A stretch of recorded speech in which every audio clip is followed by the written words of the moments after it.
les he preparado esta presentación que, como indicaba la profesora Ilse, se titula Rol de las humanidades médicas y de la sociología en la formación de profesionales de la salud. He tratado de preparar, digamos, algo sintético dentro de toda la diversidad que hay de bibliografía, de puntos de vista al respecto, y la idea es que después podamos iniciar una conversación, ustedes puedan plantear sus preguntas y puedan ser respondidas. Bueno, en primer término, debemos remitirnos a qué son las humanidades médicas. Cuando nosotros hablamos de humanidades médicas, en primer lugar nos remitimos a lo que es el humanismo, y en ese ámbito tenemos la definición de Diego Gracia Guillén, que es un médico, ¿verdad?, bioético español, especialista y muy reconocido en su área, quien plantea que el término humanismo cuenta con distintas versiones. Por una parte, la vertiente teológica, la positivista y la clásica. Este autor plantea que la vertiente teológica más bien forma parte del pasado, del humanismo pasado, por decirlo de alguna forma. El positivista es el presente y lo clásico es el futuro. Cuando nosotros hablamos de un humanismo que está arraigado en lo teológico, nos referimos principalmente a todo aquello que está influido por los deberes morales, es decir, que no todo lo define la autoridad humana, las personas por sí mismas, sino que hay una asistencia divina del Dios, de las creencias nuestras. ¿Por qué se remite esto al pasado? Porque debemos considerar que previo al desarrollo de la medicina, por ejemplo, los males, por ejemplo, de la sociedad, las enfermedades, se atribuían mucho a la acción de los dioses, ¿verdad? Era el conocimiento certero que existía en ese momento. En la actualidad, y a partir ya del siglo, de fines del siglo XIX, más bien impera lo que es el humanismo positivista, en el fondo, tener como referencia los hechos objetivos. Tal como la ciencia avanzó, la medicina aportó un conocimiento científico muy sólido, producto de la ciencia experimental, de las investigaciones, el humanismo también se nutrió de eso, principalmente a partir del siglo XIX, con el surgimiento de la sociología como disciplina científica, como la cúspide, digamos, de las ciencias sociales, y se comienza a hablar de este concepto de lo positivo, que no necesariamente significa que la idea sea buena y sea positiva, sino que en el fondo remite a que el saber objetivo, lo que procede de investigación, de evidencia, es lo que realmente vale. Y por supuesto que cuando hablamos de la relación médico-paciente y de las humanidades médicas también es importante el rol que juega la investigación en aquello. En tanto, el humanismo clásico que plantea Gracia Guillén remite más bien a una perspectiva más futurista, es decir, cuál es el rol, por ejemplo, que van a tener disciplinas como la sociología, la antropología, la psicología y la historia, que dan una perspectiva macro de lo que son las humanidades médicas. Por una parte, la sociología con el estudio de los factores sociales, las estructuras que influyen sobre los procesos de salud-enfermedad, la antropología con una visión más bien asentada en lo cultural, en la exploración de las pautas culturales de grupos que influyen sobre conductas de salud y enfermedad, la psicología que implica las conductas individuales, la influencia de otros comportamientos sobre el propio, y la historia que también nos da antecedentes muy interesantes respecto a la necesidad de adoptar las humanidades médicas. Entonces, las humanidades médicas en sí son un campo académico de naturaleza interdisciplinaria que vincula la salud y la medicina.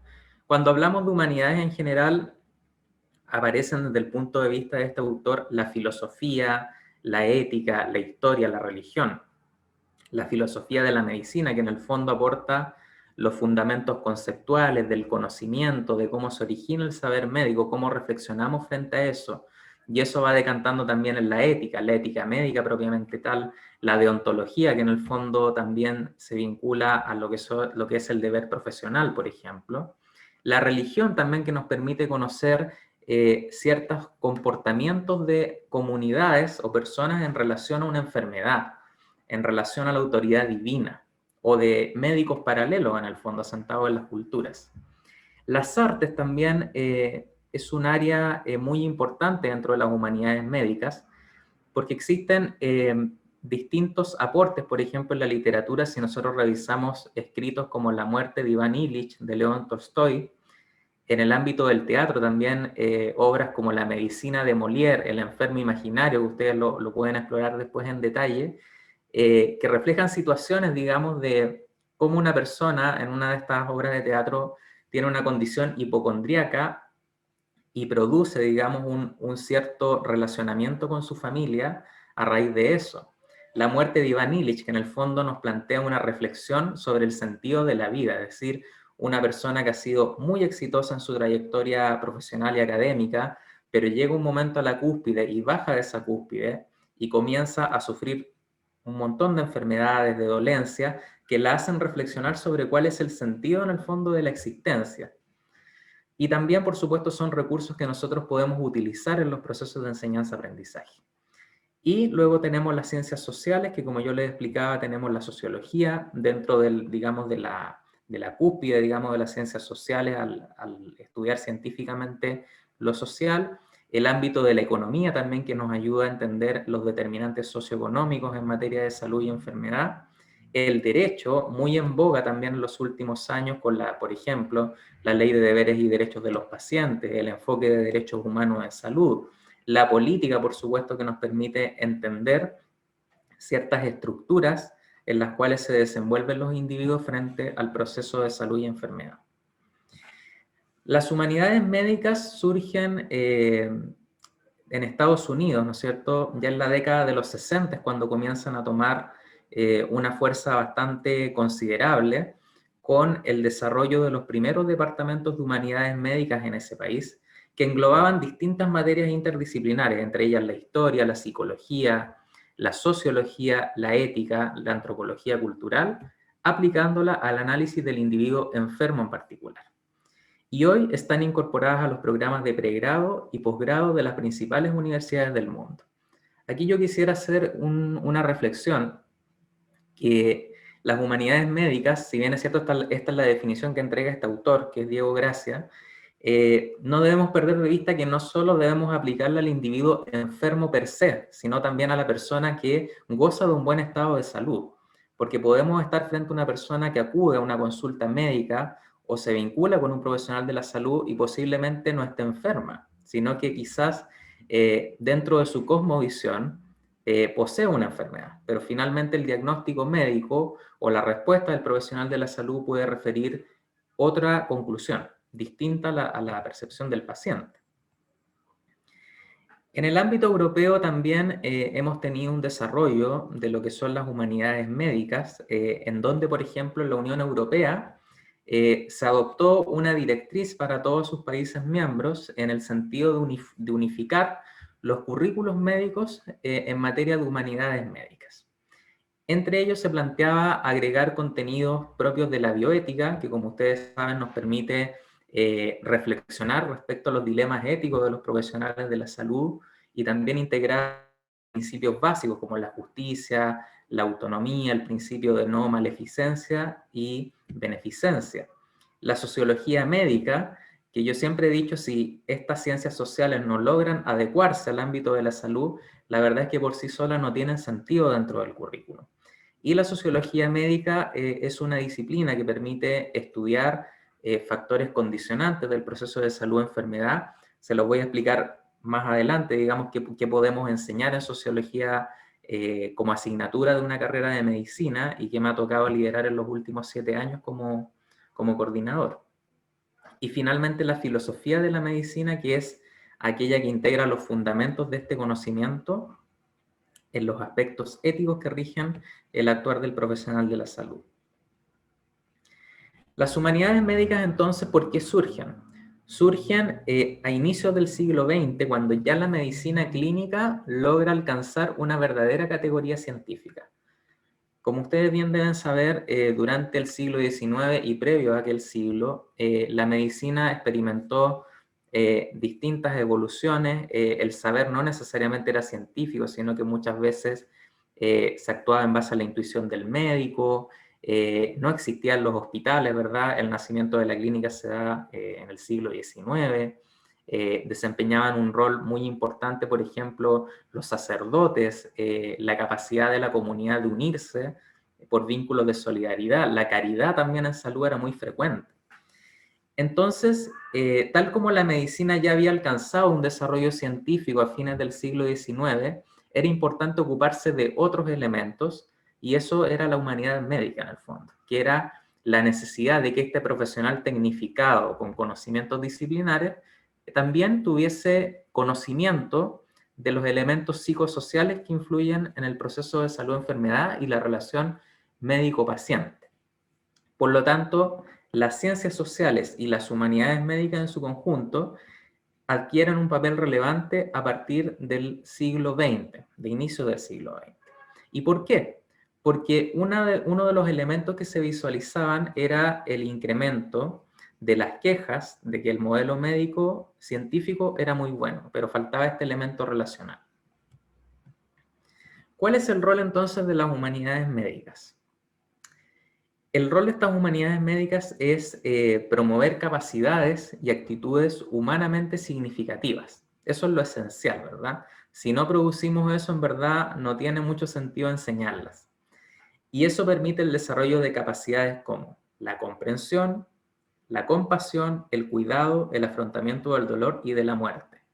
Una de las cosas que nosotros siempre debemos considerar en la enseñanza, especialmente a quienes estamos involucrados en el área de las asignaturas humanistas, es algo que yo recalco mucho a mis estudiantes, que no necesariamente el médico va a curar la enfermedad, porque el rol del médico es orientar al paciente en su proceso, en su enfermedad, en el diagnóstico, pero también hay un rol importante que cumple el paciente en aquello, y muchas veces se pierde de vista. Efectivamente, muchas veces podemos estar frente a profesionales de la salud que su trabajo quizás no es realizado en forma adecuada o en forma acabada, pero también hay un rol importante de la persona en aquello. Y muchas veces nos enfrentamos a enfermedades que no necesariamente tienen una cura, pero sí podemos acompañar al paciente en los cuidados, en la comprensión. El hecho de ser empático, por ejemplo, es muy importante y es algo muy valorado por el paciente. También en el ámbito de las humanidades médicas se promueven actitudes como la unión, la responsabilidad, la gratitud, el respeto y aceptación de las personas. Las humanidades médicas lo que pretenden es mejorar la capacidad del profesional de la salud para identificar conflictos de valor, es decir, identificar aquellas situaciones en que por sí mismo se encuentra en conflicto, por ejemplo, con temas de confidencialidad de la información, por ejemplo, respeto, respeto a la autonomía del paciente, etcétera.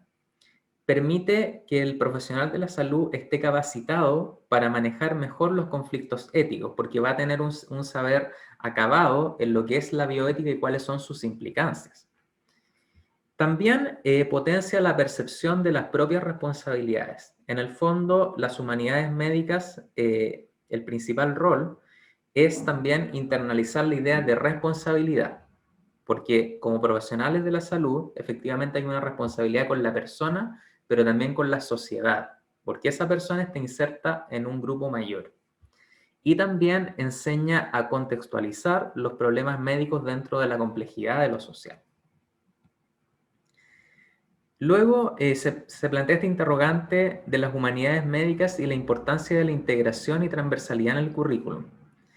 Esta es una pregunta reflexiva que yo planteo porque en el currículum actual de nuestra carrera de medicina en la Universidad de Antofagasta, uno de los elementos que nosotros percibimos es que tenemos distintas asignaturas del área humanista, humanidades médicas, pero que no están entrelazadas entre sí, o en el mismo nivel, por ejemplo, de otras asignaturas clínicas.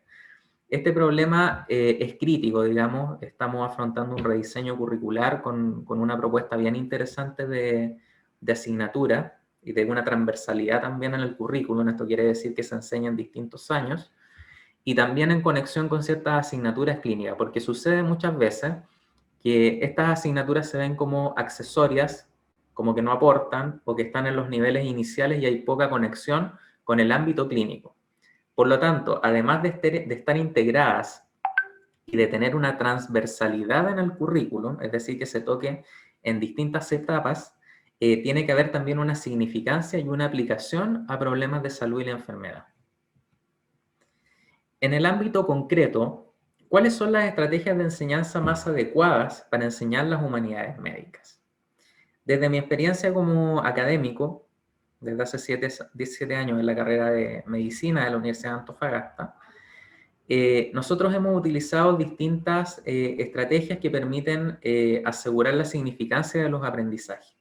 Porque la verdad es que estos contenidos suelen ser un tanto áridos, complejos, si no se aborda con la necesaria creatividad del docente. Para ello, lo que se plantea es 4 estrategias de enseñanza que serían adecuadas para abordar estos contenidos. La primera es la técnica del aprendizaje más servicios, que como ustedes saben es una estrategia de enseñanza que permite vincular a los estudiantes con la comunidad. Por ejemplo, en nuestra carrera, en una asignatura que denominamos Medicina Preventiva y Social, en tiempos, digamos, en que no existía la pandemia, nosotros enseñábamos algunos temas de humanidades médicas relacionados, por ejemplo, con determinantes sociales de la salud y otros, y planteábamos a los alumnos la posibilidad de realizar, por ejemplo, actividades educativas, por ejemplo, en el centro de Antofagasta, en la ciudad. Entonces, el fin de semana, la agrupación estudiantil IFIMSA, que es nuestra agrupación, se concentraba con estudiantes, por ejemplo, de la asignatura y se realizaban ciertas acciones de educación en salud. Esto permitía poner en práctica muchos elementos inculcados por las humanidades médicas, como la comunicación, el respeto, la empatía, la comprensión. Otra estrategia de enseñanza que es muy importante es el aprendizaje colaborativo, por ejemplo, a través de talleres, mediante el análisis de casos reales o ficticios, en donde el estudiante sea capaz de efectuar un análisis de cuáles son los conceptos sociales, psicosociales, que están presentes en esas situaciones, en donde se enfrenta el profesional de la salud con un paciente.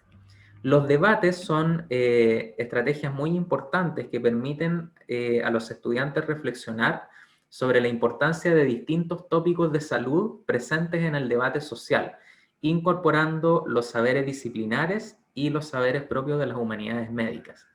Las dramatizaciones son contenidos también como estrategia que aborda contenidos muy importantes en el sentido de que el estudiante es capaz de crear una situación y dramatizarla. Eso genera una mayor significancia en los aprendizajes de los estudiantes y, por supuesto, tratar de una forma más amena contenidos que pueden parecer complejos o densos. El método de proyectos también es una alternativa bastante buena que puede formar parte del aprendizaje más servicio, pero no necesariamente el aprendizaje más servicio está basado en proyectos. Pueden ser iniciativas que no necesariamente están enmarcadas en aquello.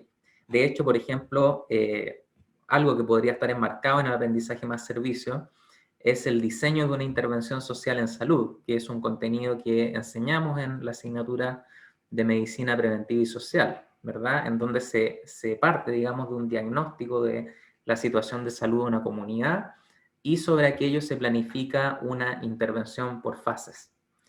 El ensayo científico también es una forma bastante lúdica, digamos, de que los estudiantes puedan vaciar cuáles son los argumentos en el fondo o la descripción de un tema respecto a una situación de salud y enfermedad.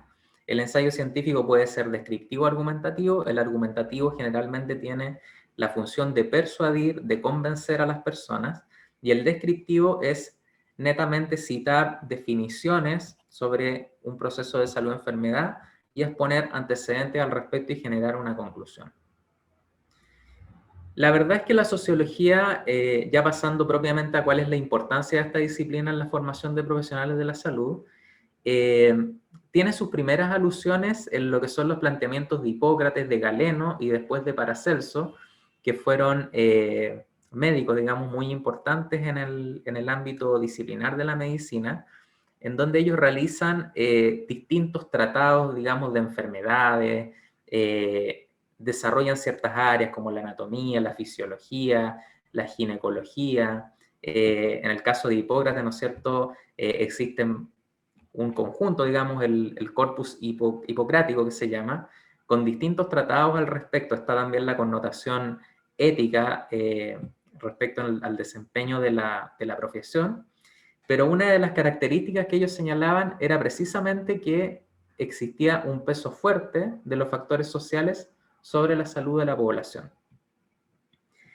La sociología propiamente tal como disciplina científica surge en el siglo XIX, es decir, coincide con los avances de la medicina en el ámbito científico y se constituye como sociología de la salud principalmente a través de los aportes de Marx, Engels y Durkheim en el siglo XIX.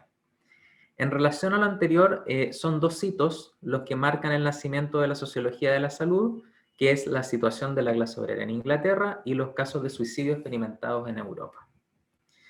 En el caso de la situación de la clase obrera en Inglaterra, esto consistió en un estudio de sociología médica realizado por Carlos Marx y Federico Engels, en el cual se analizó cuáles eran las consecuencias de la migración de la población obrera desde el campo a la ciudad, entendiendo que estábamos en pleno desarrollo de lo que era la revolución industrial y por ende el trabajo en fábricas. A partir de la observación que se realizó in situ, del trabajo que realizaban estos obreros, los autores pudieron percatarse que efectivamente existían distintos problemas, digamos, en lo que es en el ámbito de la medicina laboral, ausencia, digamos, de medidas de seguridad en el trabajo, y esto también provocaba muchos accidentes, por ende un daño a la salud, una imposibilidad de esta población de acceder al tratamiento de estas enfermedades por razones socioeconómicas, las condiciones en las cuales también estas personas residían en ese entonces en viviendas muy pequeñas en el fondo, también ocasionaba hacinamiento e incremento de enfermedades.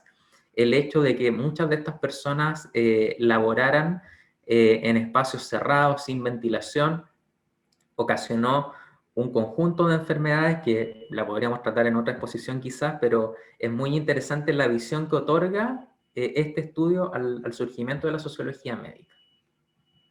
Las altas tasas de suicidio en Europa también marca o impregna lo que es la sociología de la salud. Emil Durkheim, que es uno de los sociólogos clásicos, padres de la sociología como disciplina académica, realizó un estudio en la segunda mitad del siglo XIX, 1860 en adelante, en donde una de las cosas que a él le llamó la atención fue el incremento de suicidios en distintos países europeos y percatándose que esto coincidía con guerras mundiales, ¿ya? O guerras localizadas, crisis económicas principalmente, que dispararon estas tasas de suicidio. Y a partir de ello, Durkheim plantea 4 tipos de suicidio: el suicidio egoísta, el suicidio anómico, el suicidio fatalista y el suicidio que está influido también en general por factores sociales, ¿ya? El suicidio de distintos tipos, ¿verdad? Ahora, ¿qué impregnaba principalmente esta interpretación de Durkheim? Era que en el fondo los suicidios no solamente podían explicarse por una condicionante netamente médica, ¿verdad? Sino que él, por ejemplo, analizaba ciertas cartas, por ejemplo, que dejaban las personas previo a suicidarse, se cotejaban también ciertos datos ahí con la estadística de separaciones, que está muy vinculada al suicidio anómico, digamos que se produce cuando hay desórdenes sociales, cuando entran en crisis las instituciones, ¿verdad? También crea el concepto de suicidio altruista, que es en el fondo el suicidio que se hace en el fondo para provocar un bienestar mayor, que en la actualidad es muy frecuente al interior, por ejemplo, de sectas, en donde muchas veces se cometen estos actos. En la década de los 70 hubo algunos ejemplos, para en el fondo acceder a un bienestar mayor de la sociedad. También es muy aplicable este suicidio altruista a lo que son las figuras históricas y políticas, que en el fondo cometen este acto para dejar un legado, un mensaje. El suicidio egoísta está principalmente motivado por lo que son las motivaciones individuales, pensar en el yo. En el fondo puede estar motivado con una alta insatisfacción propia con el mundo. Se produce cuando hay pocas redes de contacto, pocos amigos, ausencia de redes de apoyo, por ejemplo. Y el suicidio fatalista se produce cuando hay situaciones en las cuales el individuo se encuentra, digamos, en contextos en los cuales es constantemente cuestionado, haga algo bien o lo haga mal, siempre va a estar cuestionado. Esas fueron las 4 categorías que propuso Durkheim.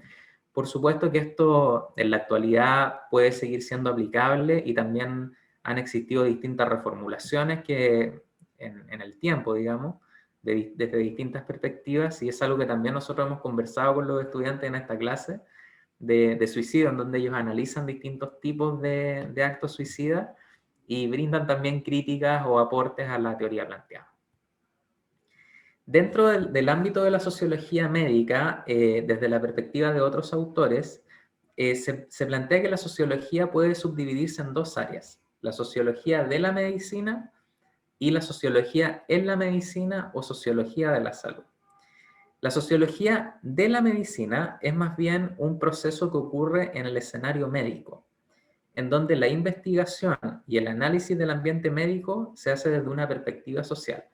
Es decir, aquí el sociólogo procede de su propio interés para explicar socialmente un contexto médico, que puede ser un contexto de relación médico-paciente, un contexto de atención, por ejemplo, al usuario de un sistema de salud.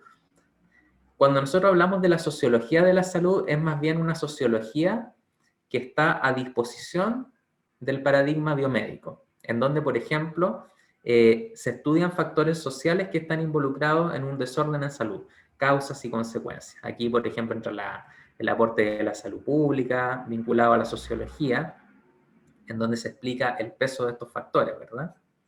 Mientras que la sociología de la medicina se puede vincular más bien a aspectos de comportamiento, de la visión del sociólogo que pretende explicar algo desde su perspectiva para aportar al conocimiento médico. Mientras que la sociología en la medicina es más bien al revés, es la solicitud al sociólogo de cuál es su juicio, el diagnóstico, la investigación que puede proveer para explicar los factores de los procesos de salud o enfermedad. ¿Qué enseñar en el ámbito de la sociología? La asignatura de sociología en la carrera de medicina, actualmente vigente, que también va a experimentar una mutación en el nuevo currículum, contempla distintos contenidos, entre ellos la sociología médica aplicada a las condiciones laborales, que está muy vinculado a lo que yo les explicaba anteriormente de la situación de la clase obrera en Inglaterra. En el fondo se reflexiona con los estudiantes respecto a lo que es la importancia de la medicina laboral, de las condiciones del trabajo, digamos, cómo esto puede influir positivo o negativamente en la salud y enfermedad. También se habla mucho del concepto de entornos saludables, ¿verdad? Las tipologías sociológicas del suicidio, que ya se las expliqué. La teoría de sistemas es una perspectiva muy interesante en el ámbito de la sociología, porque aquí se enseñan conceptos principalmente de trabajo en equipo. Por ejemplo, conceptos como sinergia, frontera, que en el fondo también nos define cuáles son nuestros ámbitos de acción, hasta dónde llegamos y hasta dónde debemos dejar actuar al otro. Procesos de retroalimentación con el entorno. ¿Qué nos dice el entorno respecto al proceso de salud-enfermedad? Las retroalimentaciones positivas, negativas, cómo un sistema de salud integra y corrige sus propios procesos a partir de lo que está ocurriendo en el entorno, entre otros conceptos. La teoría del rol del enfermo, que es una perspectiva teórica del sociólogo Talcott Parsons, en el cual se plantea que la persona tiene un importante rol en lo que es su recuperación y también en verificar si efectivamente está enfermo. Es decir, aquí no todo depende del médico, del profesional de la salud, sino que la persona tiene una responsabilidad mayúscula también. Y también se plantea algo muy importante, que es una interpelación a los empleadores, al medio laboral, respecto a generar todas las condiciones posibles para que la persona pueda hacerse cargo de su enfermedad y recuperarse. Por lo tanto, hay una perspectiva integral sobre el rol del enfermo. La sociología clínica, que es una perspectiva muy interesante que nos permite conocer, por ejemplo, distintos fenómenos que se dan en la relación médico-paciente. Por ejemplo, qué sucede, por ejemplo, en una situación de hospitalización, este concepto en donde el paciente pierde intimidad, pierde privacidad, en donde no se cuestionan las decisiones médicas, más bien es un paciente pasivo. Ahí también surge el concepto de buen enfermo y mal enfermo, ¿ya? También hay otros conceptos ahí muy interesantes en el ámbito de la sociología clínica, que es el concepto de conducta de salud, es decir, qué hace la persona para recuperarse de una enfermedad o mantener su estado de salud, en la adherencia terapéutica, que en el fondo es seguir las indicaciones del médico, cuán responsable es la persona en relación a eso. Está también el concepto de síndrome de no enfermedad, en donde se vincula principalmente al error diagnóstico, porque también el profesional de la salud, si realiza una inadecuada atención médica, puede cometer errores diagnósticos, y hay muchos estudios al respecto. O quizás no comunicar adecuadamente un correcto diagnóstico.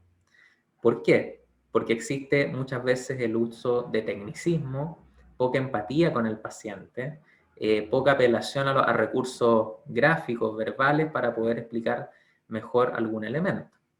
La construcción social de la enfermedad, un concepto muy relevante para explicar los procesos de estigmatización.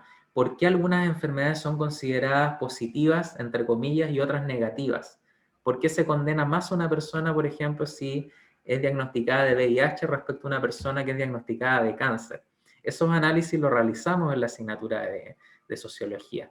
Otro concepto interesante ahí es el concepto de prejuicio, que en el fondo es la disposición mental, cognitiva que tenemos nosotros de rechazo a una persona frente a una enfermedad. Y la discriminación en la actitud concreta. En el fondo, aislamos a esa persona. O también los procesos de autoestigmatización, cuando la propia persona incorpora los juicios sociales y asume que su enfermedad es condenable y mala y se aleja de su entorno, reduciendo los lazos sociales. La sociología de género, un concepto muy relevante para entender cómo se construye el género. Hay distintas perspectivas, la teoría del aprendizaje social, la teoría del esquema, por ejemplo, la existencia de personas esquemáticas que en el fondo cumplen a cabalidad los roles de género de acuerdo a las convenciones sociales, pero también personas no esquemáticas que tienen otros modos de interpretar el género y que también está involucrado en el ámbito de la salud, porque también el profesional médico se va a enfrentar a un paciente que tiene su propia idea de lo que es el género, de su identificación. El género y la salud, un elemento muy importante que nos permite comprender cuáles son los recursos que controlan tanto hombres como mujeres y cómo acceden a ellos. Uno de los ejemplos que yo cito habitualmente con mis estudiantes en clases es el caso de la malaria, en donde nosotros analizamos cuáles son los recursos, por ejemplo, que controla el hombre y la mujer, pensando en una sociedad africana en donde el conservadurismo es muy fuerte.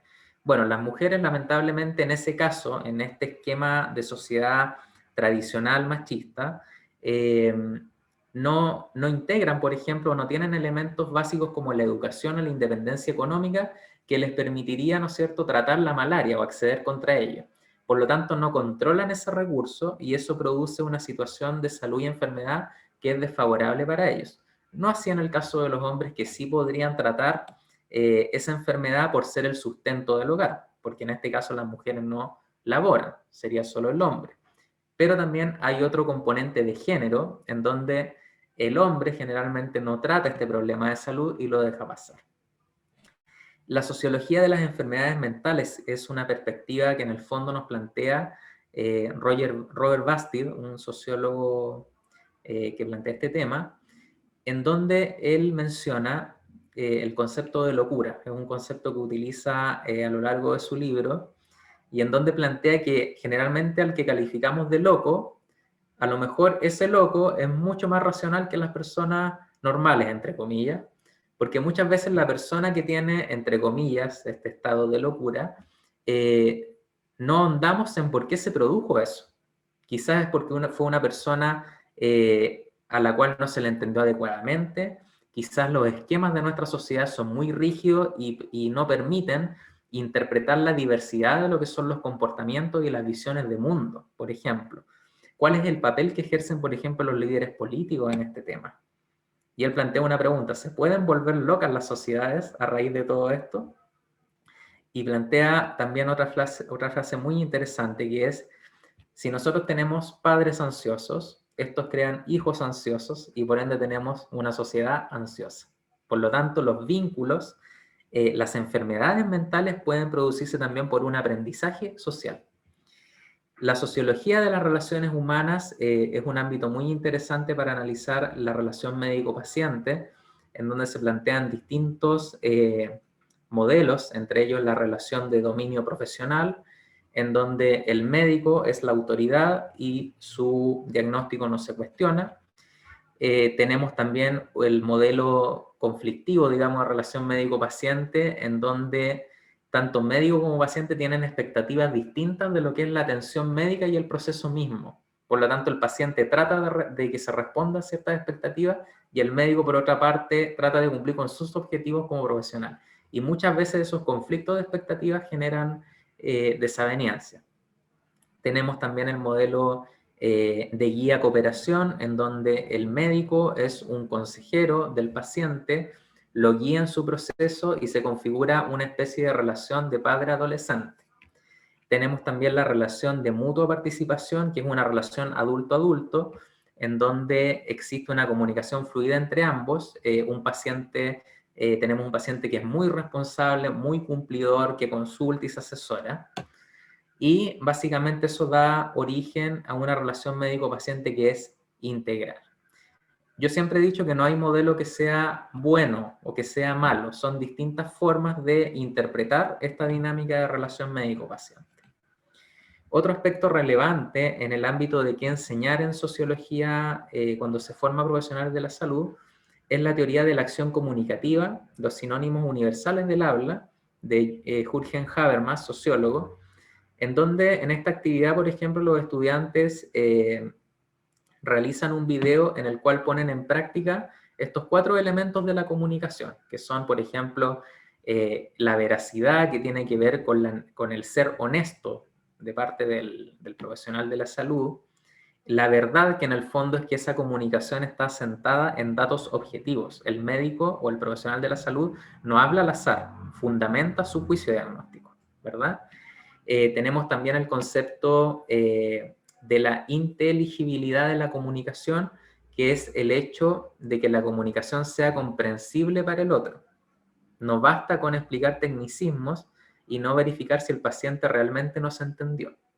Y también esto nos brinda una oportunidad de identificar errores respecto a la percepción del paciente sobre su propio estado de salud, o la mayéutica médica que en su momento se planteaba, ¿verdad?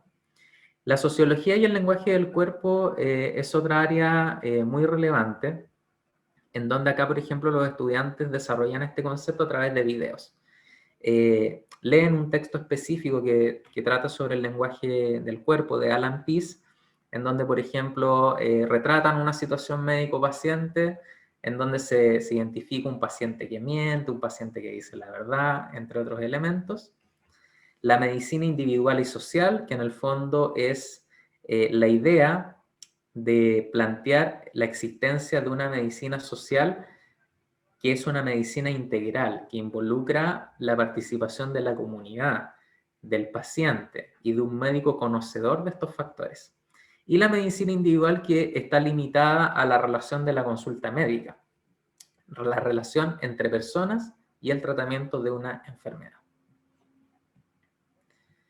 Y finalmente, hay 3 conceptos que también se deben enseñar en el ámbito de la sociología de la salud, que es la migración y salud mental, el síndrome Ulises, que es aplicable a los migrantes, ¿no es cierto?, a todo este movimiento migratorio. Este nombre del síndrome Ulises se atribuye a un héroe en el ámbito de la literatura griega, que es citado por Homero en la Odisea. Y este semidios, una de las características que tuvo fue que durante largo tiempo estuvo alejado, digamos, de sus seres queridos y padeció, digamos, los rigores de esa emigración, perdón.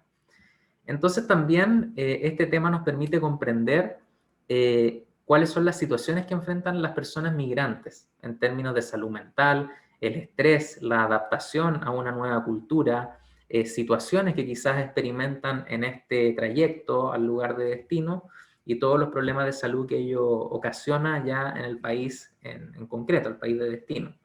La cibercondría que bien comentaba la profesora Ilse al inicio, que tiene que ver con este despliegue de la hipocondria cibernética.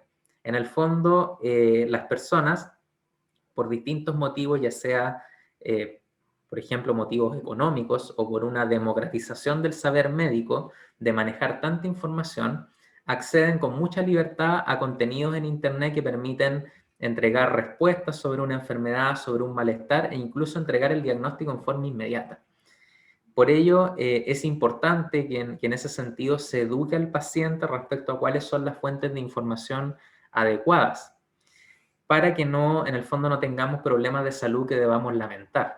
Acá, por ejemplo, los estudiantes también dramatizan este contenido en un video. En el fondo, uno de los ejemplos que se les plantea en la clase es la existencia de estos foros de Yahoo Respuestas, en donde si ustedes ingresan, por ejemplo, se van a dar cuenta que hay una cantidad de información impresionante respecto a lo que ustedes pregunten, es decir, desde un padecimiento de salud hasta un problema personal.